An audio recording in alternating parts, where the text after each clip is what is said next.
జై శ్రీకృష్ణ. మేము సిద్దిపేట నుండి వచ్చామండి. ఇక్కడ ద్వారకా శ్రీకృష్ణ భగవాన్ని దర్శనం చేసుకున్నాము. మరియు ఇక్కడ రుక్మిణీదేవి అమ్మవారి టెంపుల్కి వచ్చాము. మేము మా ఫ్రెండ్స్ శ్రీనివాసు, సాయిల్ గారు మరియు శేఖర్ గారు మేమందరం కలిసి వచ్చాము. ఇక్కడ మేము ఈ ద్వారకా నగరానికి రాజ్యాధీష్ శ్రీకృష్ణ భగవాన్జీ ఇక్కడ చూసాము, మంచి దర్శనం చేసుకున్నాము. మరియు ఈ రుక్మిణీదేవి అమ్మవారి టెంపుల్కి వచ్చాము. ఇక్కడ నుండి తిరిగి సోమనాథ్ వెళ్తాము. సోమనాథ్లో దర్శనం చేసుకుంటాము.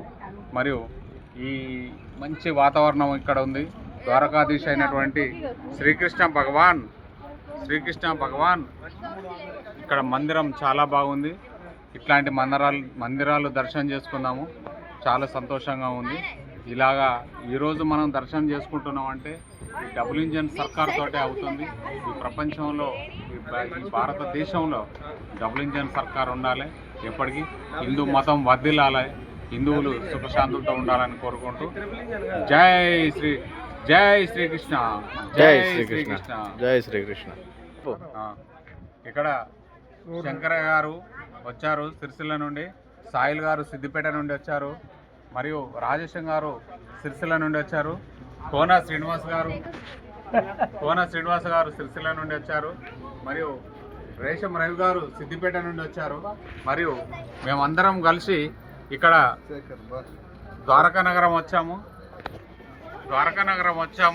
మరియు చాలా సంతోషంగా ఉంది.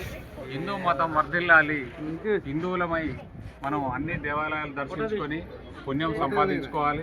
ఇక్కడ వచ్చాము, రుక్మిణీదేవి టెంపుల్కి వచ్చాము. చాలా సంతోషంగా ఉంది, మంచి వాతావరణము. మేము సిద్దిపేట నుండి వచ్చామండి. జై శ్రీకృష్ణ, జై ద్వారకాధీశ, జై ద్వారకాధీశ, జై శ్రీకృష్ణ.